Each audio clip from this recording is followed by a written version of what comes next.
আসসালামু আলাইকুম। আশা করি সবাই ভালো আছেন। দেখে নিই আজকে নিউজ। বাংলাদেশি কিশোর কোরআন প্রতিযোগিতায় বিশ্বজয়ী।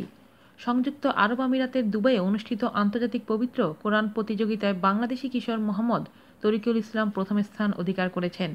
২১তম আন্তর্জাতিক পবিত্র কোরআন প্রতিযোগিতায় ১৩ বছর বয়সী তারিকুল বিশ্বের ৮৯ জনকে পেছনে ফেলে জয়ী হয়।